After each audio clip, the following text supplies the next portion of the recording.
You're tuned into Life is a Sacred Journey. Every week, we bring a new perspective to aging and caregiving. Here is your host, Micheal Pope.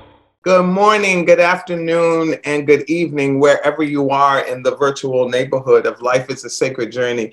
It is my honor. My name is Micheal Pope, and I am the host of Life is a Sacred Journey, who overslept this morning. So if I look a little sleepy, that is why. But good morning, wherever you are. I hope this Friday morning has greeted you with joy and peace and happiness and all of those good things. I'm going to move this a little bit so you don't see that big pile of paper over there that I have to work on after I'm done here this morning. So good morning and welcome. I hope that you all are well. It's chilly here in the state of California, and I know it's chilly and rainy and cold in other places, but we want to thank you for taking time out of your morning or afternoon or evening, wherever you are, just to join us here at Life is a Sacred Journey. This is the virtual neighborhood of peace, love, and happiness and information. When we begin in January, we will come back with hosts. I will host guests that will be joining us, that will be coming and bringing and sharing what they're doing in the community as it relates to caregiving, as it relates to self-help and all of those things. So a big shout out to Felicia. Thank you, Felicia, always for making sure that we have everything that we need. For this podcast. Felicia is a content manager. You can find her on LinkedIn. I believe I saw it there, or Indeed, one of those. And if you're looking for someone to do content management and help you with your podcast or whatever, please feel free to get a hold of her. She has her own link that you can do that, but you can always get a hold of her through Micheal Pope Productions on our website. So thank you, Felicia, for helping us to grow and continuing to make us look good and just walking with us on this journey. So I recommend her wholeheartedly for your podcast if you're looking for someone to walk with you and help you with your content, your look, and your branding. So thank you, Felicia. I also want to thank Leon, because without Leon, I would not show up with my lipstick or my makeup on, even though I wear a little of it, but the lipstick and all of that would not be on because Leon sets everything up so that I have an opportunity to do that. So just a big shout out on Facebook. Shout out to my partners in Life is a Sacred Journey. And then shout out to all of you, because you are also my partners. Without you, there'd be no reason for Life is a Sacred Journey. There'd be no reason for me to be here. And so I just want to thank you so much for coming and showing up. And boy, we're almost at the end of 2021. So as we go into the rest of this month, we will be reminiscing. We've called on some of our old our friends, our buddies, our pals from the community to come and just give you their end of the year wishes. So we'll have some surprises around that. We're going to talk about the last show of the season. One of my dear friends, Teresa, up in the Grass Valley area, has asked to talk about our why, how to, have a discussion about how do we figure out our why, how do we figure out our purpose. So we'll end the year, the 2021 year, with that discussion on one of the Ponderings, and hopefully I have someone in mind that can share that conversation with me. So that's what we're doing in December. December's almost over. Where for me, it's Advent season, so I'm preparing. This weekend, I'll be putting on the lights and the ornaments and everything on the tree, and so I just want to say to all of you, happy holidays, Merry Christmas, happy Hanukkah, happy Kwanzaa, happy New Year, and hopefully in 2022 we will have a better year. But I do want to talk about a few things. But before I get there, I want my virtual neighborhood to give a big shout out to Jane Furman. She had her birthday this week. And so happy birthday, Jane. We want to just wish you a happy, happy birthday. And then I want to thank her.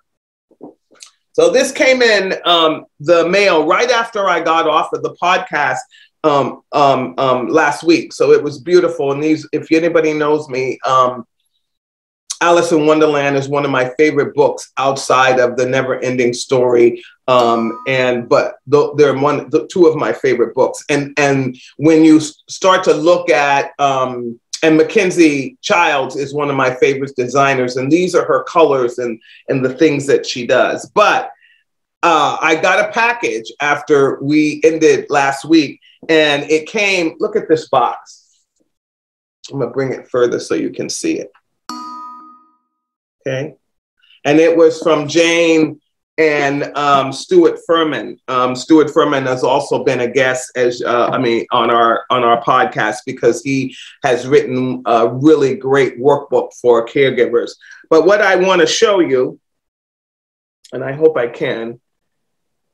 So she made this beautiful, beautiful scarf, and it's definitely Micheal Pope. It's definitely a Micheal Pope. But look what's in there. I don't know if you can see it. It's a Care Bear. It's a Care Bear. Okay. And then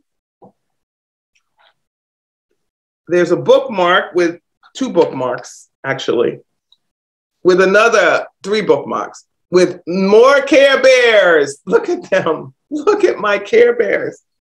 Okay. And then here, this is a bookmark also. I'm going to use it as a bookmark. But here's another Care Bear. So here's all the Care Bears, okay? And then on the back of the card, there was another Care Bear. So they're all here. And Jane, thank you. I actually thanked them already. And then she's such an artist. Look at this. I love this. I love this. And then she has Micheal Pope Reads on here. I mean, all handmade. And what I thought about is that, wasn't it interesting that I had said last week that we should make our presents? And then I got a present. And this is the most beautiful box that was designed. So I just love this, and I will treasure this for the rest of my life. Actually, it'll be cremated with me, and it'll go under my tree. It says, "Life is a sacred journey." So, actually, maybe my ashes can go in here. Hey, I love this box, okay? This is a great box. So thank you, Jane. Happy birthday, Stuart. Love you both. Thank you for being such great friends and followers of Life is a Sacred Journey. And then, did I bring it? I'm sitting on it. I've been meaning to share with you. Remember, I told you this came in the mail right before Thanksgiving. Ta-da! The Care Bears. Yay! Look at them. You see all that love and happiness?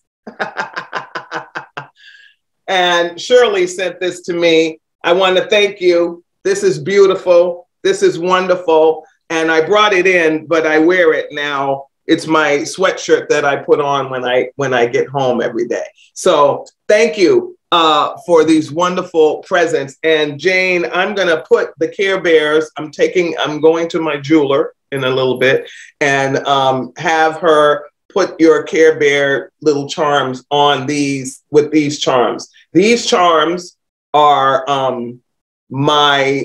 the names of my dogs and my children. So the Care Bears will be attached to this, and I will wear it because I never take this off. So I will have it with me. I may have to take it off if I want my Care Bears not to lose their color. But thank you. Thank you so much. And for those of you who don't know, I'll let you in on the secret. I am a lover of the Care Bears. I wasn't a child when the Care Bears came out, but I had children when the Care Bears came out. Children that were little that were watching the Care Bears. And I just thought whoever wrote that really got the understanding that it takes a collective of people with different personalities, different emotions, but it takes love to combat everything. And when we come together as a force of many with the power of love, we change the world. And so I have fallen in love with the Care Bears. I've been in love with them forever, but this is the first time that I've owned anything with their images on it. It's just, I've carried them in my heart. So thank you, Shirley, and thank you, Jane, for seeing and honoring something that I love very, very much. I'm getting light in my face. So Let's get started. There's a couple of things I want to bring to you this morning. First of all, we had a very successful event here at Alzheimer's Services of the East Bay. Thank you all for supporting us, who sent donations and all of that. You can still purchase Brett Sweet's CD or stream it online. You can go to Alzheimer's Services of the East Bay. You can go to our website. You can find places, and $9 of the $10 purchase will come to ASAB. $1 will go, of course, to the production of the CD. So please make it a Christmas present, not only to yourself, but to caregivers that you know, young caregivers. It is a beautiful memory, that beautiful memories. Some of them hard, because he's speaking about his father's journey and his journey with his father with Alzheimer's, but it is beautiful. And all the young people and little people, Ashley Dawson and her family, thank you for running through here on Saturday. It was great to see you, and your daughters are magnificently beautiful, as you are. They couldn't be much less than that. So thank you, everybody. I have so much gratitude for all of you, for Sandy, for Sister T, for Lynn, for Betty, for Jane, for Stuart, for Carol. I mean, I could go through and I'm going to miss. So please forgive me if I miss your name. It doesn't mean that I don't know that you're not following us. Robert, all of the people out there that are following Life is a Sacred Journey, which means that you're following me. So thank you so very much. Sandy, all of you, the church, Concord United Methodist Church, the Cal Nevada Conference, everybody that comes to Life is a Sacred Journey every Friday at 8 a.m. or sees us later on. To our colleagues and friends and the Life is a Sacred Journey family in Africa that we're building. Oh my gosh, all of you in Africa, thank you. In the diaspora, thank you for supporting Life is a Sacred Journey. And I pray that you will continue to do so and hit the share button so that others can get on the Life is a Sacred Journey train with you. So thank you again. I was reading an article in the Washington Post. As many of you know who have been following Life is a Sacred Journey, I have battled high blood pressure, like being on the border, since I probably about 50 years old. And I've done different things to try to control it. The doctor put me on some pills to control it, and the pills just weren't good. And so I've been trying to holistically search for different ways to lower blood pressure. So losing weight, changing my diet, all the stuff that we talked about at the beginning of the year. And that next week, I'll give you a summation of the whole year of how I've done. And I was just telling Leon, I'm getting ready to go into another fast after the holidays, probably for about 3 months. I'm going to be fasting, not in the way where I'm giving up all foods, but we'll talk about the fast that I'm going to be going into. But what I was reading is that the blood pressure in women rose in 2020 and continued that statistic in 2021. And so what I'm thinking is that it was due to the stress maybe of the pandemic or whatever, but I looked it up. So it says, I just want to read it to you because I think it's important that we all understand these things happen because of not just the way we care for our bodies or things that we're doing. Like, I was eating food that I shouldn't have been eating and wasn't exercising. Okay, so that's on me. But there's also environmental things that affect our health. And blood pressure, apparently, since they saw the rise, in 2020, and it was especially in women. And so the woman, Paulina Ferozi and Hannah Knowles, who wrote this article in the Washington Post, say they feel it's a sign of the pandemic's hidden toll.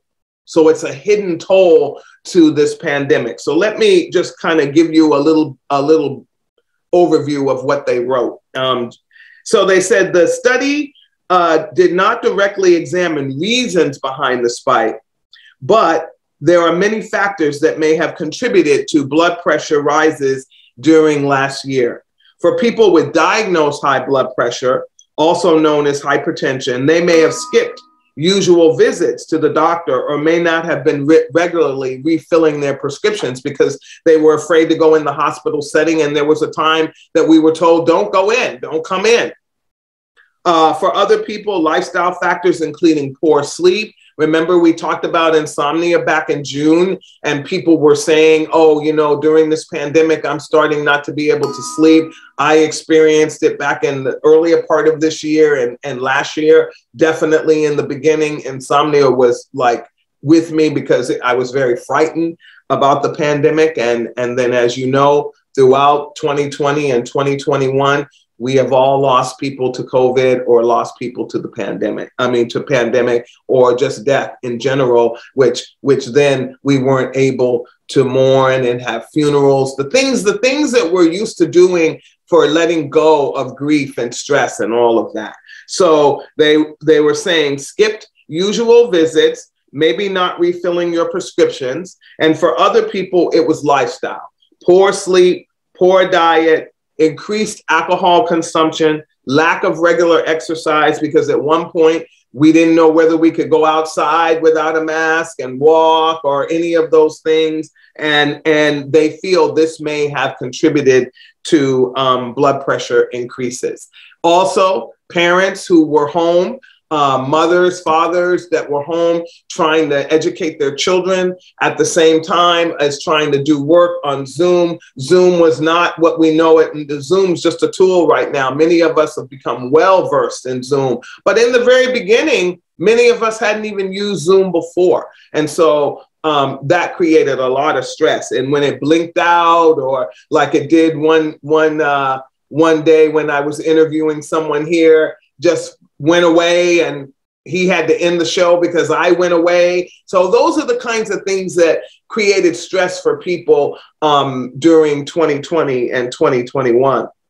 They said stress can also increase blood pressure in acute settings. So they were looking at blood pressure increases in assisted livings, convalescent facilities, boarding cares, hospitals, rehab centers, that people's blood pressure also escalated in those environments, particularly if they had gone in for a non-COVID issue.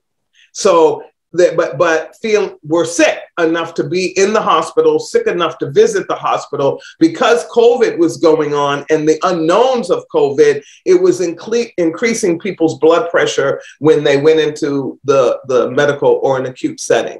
I'm one of those people, they call it white coat syndrome. And every time I go to the doctor and they take your blood pressure, first thing after you've looked for parking, I never understood this, but this is a Kaiser thing.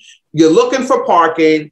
The doctor's always late. I'm sorry, Kaiser. You back up people too much. You never see people on time. You've never seen me on time, I need to say. So my anxiety level, by the time I get in the room, because I'm doing the doctor's appointment, but yet I need to get to work probably after, or do something for the church, or do something for the community and where something I'm involved in. So here I go. I couldn't find a parking space, found the parking space, sat down.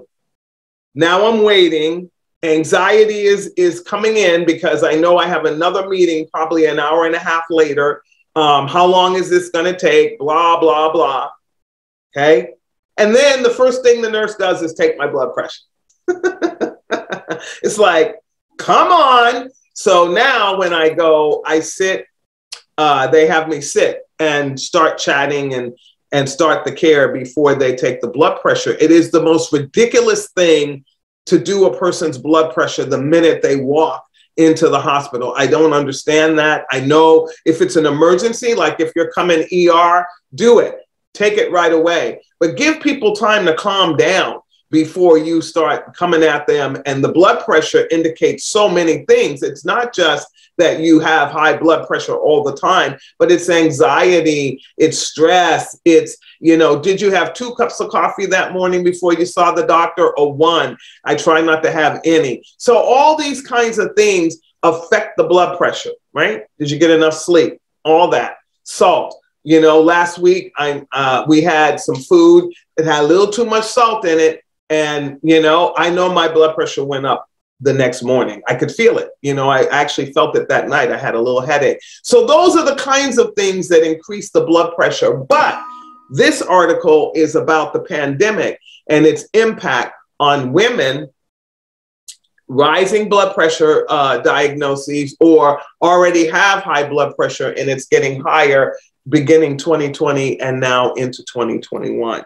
So what do we need to do in order to help ourselves with our blood pressure? So hypertension is what we call it. If it's over a short period of time, 1 to 2 months, it's not a big deal. But if it keeps going and going and going, that is increasing your risk for stroke and heart attack. So now that we know that the statistics, the nationwide statistics for women with stroke and heart attack have increased, we're getting closer to men. And that says volumes about the stress level that women are now carrying. How come now higher stroke, higher heart disease, heart attacks, and more high blood pressure? And it's stress, and it's the world that we're trying to navigate and the multitude of things that we're trying to navigate. Steve Schallenberger, Robin and Steve Schallenberger, but Steve Schallenberger is my buddy and friend. You know, he talks about looking at all your roles. So if you get a piece of paper and right now, just think about all your roles and write them down. You know, mother, I'll just do mine. I'm a mother. I'm a sister. I'm a cousin. I'm a part of a really big family. I'm a niece. Yeah, I'm a niece. I am a daughter to someone who is not my biological mother, but I am a daughter to her. I'm sorry, I'm shaking the table. I am her daughter, because I act as her daughter with her daughter. So I have a role as a daughter there.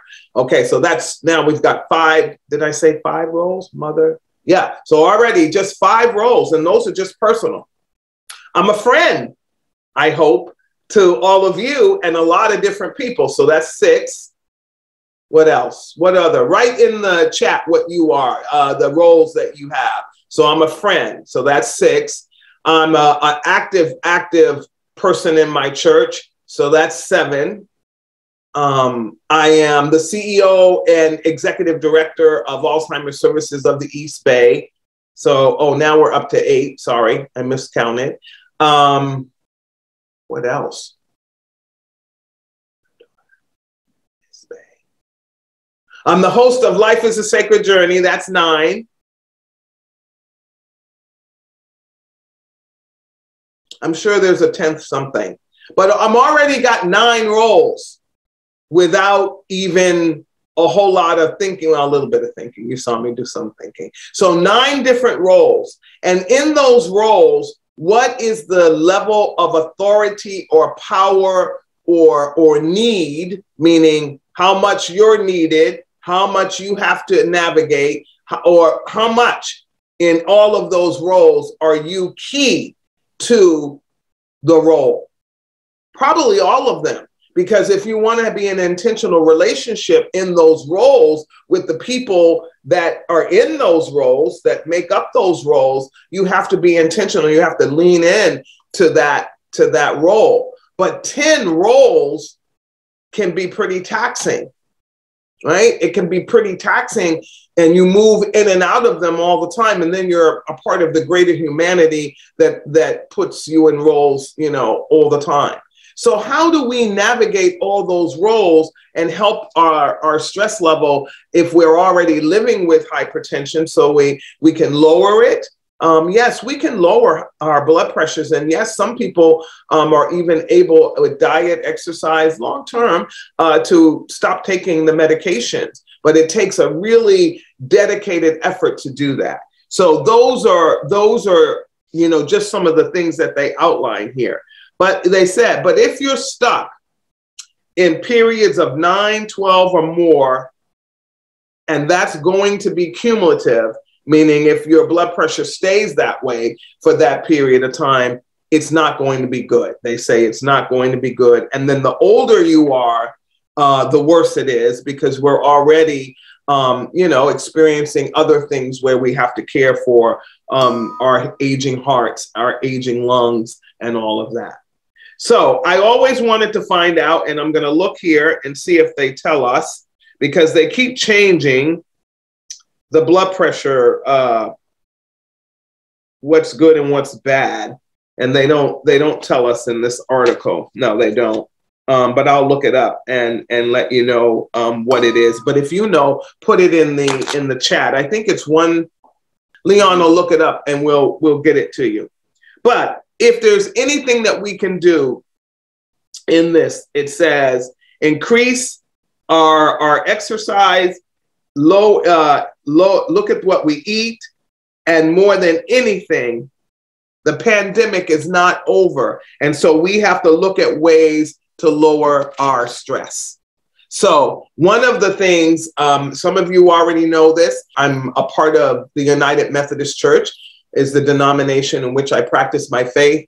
And the Cal Nevada Conference, we have a Wednesday morning and a Wednesday evening prayer group. And in both of those groups, we breathe. And so I want to do that with you right now. Just get your breathing, because I have found when my blood pressure is starting to creep up, because I can feel it, breathing, just sitting down, getting good posture in my chair and breathing does it just helps to lower that anxiety. Or sometimes getting up from my desk and going for a walk. And I've been starting to do that more and more. I actually am going to bring an extra pair. Oh, I did. They're in the car. An extra pair of sneakers so that I can just get up and go for a walk whenever I want to, because it's easier to walk in them than it is the shoes that I sometimes wear. So just put something in place when a meeting gets stressful for you, because I've been in a few last weekend. I want to tell you about that one.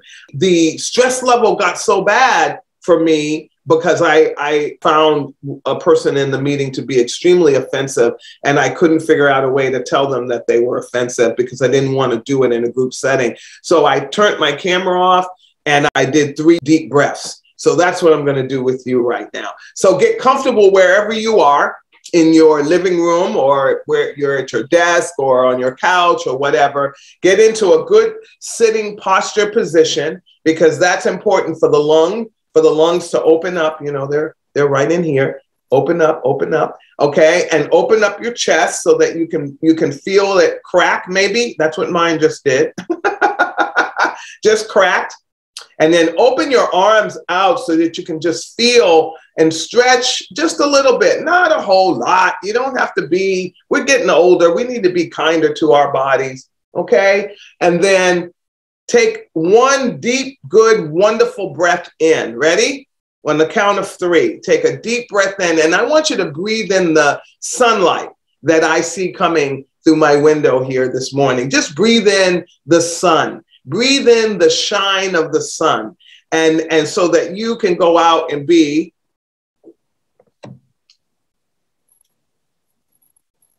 a Care Bear shining out. So you ready?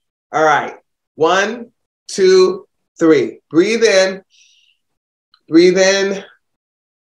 Hold it for a minute. If you have asthma, I know you have to let it go a little sooner. And then breathe it out. Blow out. Breathe in. And blow out. One last time. Now breathe in all the joy, all the love, all the sun, all the positiveness of your life in any role that you play. Breathe that in right now. Are you ready? 1, 2, 3. And then breathe out. And just stay with that moment a minute. Sometimes we move too quickly from thing to thing. Breathe in one more time. And then breathe out. Take time to breathe. Take time to be with yourself. We give so much to the world. I realized this the other day. And if you have 9 or 10 roles that you play in the world or positions that you have in the world within your life, then you're really busy. You're really busy. And you're giving, you're being intentional in those relationships. So take time to breathe. Take time to go for a 15-minute walk. Go for 2 15-minute walks, one in the morning, one in the afternoon. There's your 30 minutes. Take care of you. Drink plenty of water. Hydrate, hydrate, hydrate. I don't know if this happens to you, but I can always tell when I don't drink enough water, I get cramps in my feet at the end of the day, in the evening. I just cramp right up. I'm dehydrated. So keep water near you so that you constantly are drinking water and not, you know, some people say, oh, you have to drink a gallon or whatever works for you. I could never drink a gallon of water in a day. Honestly, that's just like I would be in the bathroom all day. So but do what works for you, but do it. You know what I mean? Add it to your life. Don't not do it because what they tell you you need to do, you have to walk 30 minutes. Well, if you can only walk 15, then walk 15. If you can only drink 32 ounces of water a day, then drink that 32 ounces of water a day. Whatever it is, that is a thing that is better for your life and will help you with longevity and help you live your healthy life. Do it so it fits you, because when you do it to another level that somebody else said, or because Micheal said, or the Washington Post said, then you'll never do it because it just seems like a mountain. But if you say, but I can walk 15 minutes, you can walk 15 minutes in your house. Just walk up and down the hallway for 15 minutes. I do that all the time. I love the tiles in my floor. And so what I do is I play hopscotch with the tiles in my floor. So just make life fun. So when you make it fun and you make your health status fun and you make taking care of yourself fun, then you have a tendency to see it through. Exercise is my Achilles heel. I can get bored. I have so many Pilates tapes, Tai Chi tapes. I mean, you know, CDs, I say tapes, but you know what I mean. DVDs, you know what I mean. I will look at a video on YouTube. I'm into it for a moment. Yoga, I got yoga mats. I got yoga balls. I got yoga in my house. But the consistency is where the health benefit comes from. And I'm not consistent in any of that. I go from one thing to the other because that's on my mind. That's why I was telling Leon this morning, you know how many books I'm reading right now? Probably about 6 of them. And they all have bookmarks in them and they're in different places of the house because that's how I have a mind that shoots from one thing to the other, one thing to the other. It's dyslexia. It's all kinds of things. If you diagnose me, I probably have ADHD. Who cares? But at the end of the day, it's who I am. And because of that, I know that I have to be super vigilant in motivating myself to, get the exercise on and doing the things that I need to do. So I share that with you because I don't want anyone to feel like, you know what, I'm not contributing to my best self. Yes, you are. You're contributing to your best self if you're doing the best that you can. And doing the best that you can is better than doing nothing, right? You go from zero, nothing is zero, to doing the best that you can, right? Well, we're coming to the end of our half hour, and I just want to thank you so much. And I did light a candle. There's 2 candles lit this morning. Nancy Redding, you'll notice that. You'll remember that candle. Now that it's burnt down a little, I keep a little tea light in it, but behind it is this candle. And this candle is for all the people that passed in 2021. We will hopefully not have to light a brand new one for 2022, but I know we will. That's because that's just life, and that's what life does. It has a beginning, and on this plane, it has an end. And so for all those people that have lost somebody, we send, Life is a Sacred Journey, sends you the light of peace, the light of hope, the light that we know how it feels to grieve, because I'm still grieving. I'll be grieving, I don't know, maybe forever. I don't know. Who knows? But we know what it feels like, and we know it takes time to get over it. So we send you this light, this light of hope, this light of peace, in this light, knowing that you're not alone in your grief. So Omicron is out there.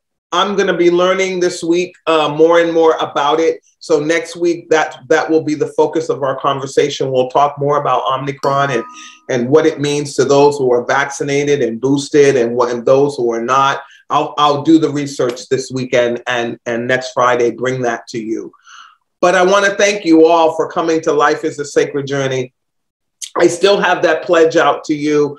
Shop less this year for Christmas presents, in the sense that you're getting weirded out and chaotic about it.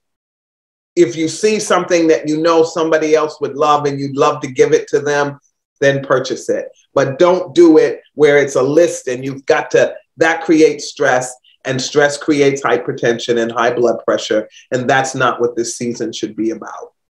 So I want to thank you for coming to another Life is a Sacred Journey. I want to thank you for reaching out to me in all ways and fashion. Thank you for your beautiful, beautiful messages. Thank you for thinking about me, praying for me. Thank you for the t-shirts, Jane. Thank you for my wonderful box. Thank you, Sandy, for always sending me love and telling me how much you care about me and that you worry about me and pray for me. Just everybody, Sister Stacy, thank you. Everybody, thank you. Because without you, there would be no reason to have Life is a Sacred Journey. There'd be no reason. I could just go and do something else at 8 o'clock on Friday morning, probably sleep in. But I come because of you. I come because there's so much to be said, so much to ponder. There's so many people out there with great ideas and great just research that they've done on caregiving and self-help. So that's why this platform exists. It's not about money. It's not about prestige for me. It's none of that stuff, because I'm way beyond that in my life. I could care less. It's about the connection that I have with all of you. So thank you, all of you, all over the world that come to Life is a Sacred Journey. I am honored and I am blessed. What's the blood pressure? So it's going to be 90 over 60 or less than 120 over 80. Wow. 120 over 80 is like, that's the max. You want to be below that. Mm-hmm. Yuck. I remember it when it was 140 over something. So they keep changing it because they keep doing research and finding out. So 120 over 80 or 120 or below is where you want, They also say that 140 over 90 is not uncommon. It's not uncommon? Yeah, it's considered normal. So 140 over 90 is not uncommon. It's considered normal, but it's better to be at 120 over 80. Okay, that's a big range, right? All right, you guys, have a wonderful weekend. Do your homework. Get a blood pressure cuff. I have one. I take my blood pressure in the morning when I wake up, and I take it in the evening. And if it's high in the evening because of a commute or a bad day at work, then I start my breathing exercises. I lay down. I do certain things. I'm just trying really hard not to have a stroke or heart disease or any of those kinds of things, because that runs in on my mother's side of the family. So take care of yourself. Feliz Navidad. Happy Hanukkah. All of it to all of you. We'll be back next Friday at 8 a.m. right here. Life is a Sacred Journey. Hit the share button if you're watching us on whatever platform, or if you're listening to us through through Spreaker, or however you're coming to Life is a Sacred Journey. Please share it. We want more people to, we want to share our story with more people, and we can't do it unless you help us. So share. Have a good weekend, everybody. You know what? Kiss yourself. Kiss yourself. Kiss yourself. Hug a tree. Pet a dog. Pet a cat. Hug your wife. Hug your partner. Hug your lover. Whatever you need to do in order to feel that wonderful, wonderful thing called love. It starts with you. It starts with us. The change in the world will take a whole lot of love and a whole lot of concentrated attention to that wonderful thing called peace. The peace that comes from within, not the peace that comes from buying things and all that other stuff. So have a good weekend, and we'll see you next Friday. Peace.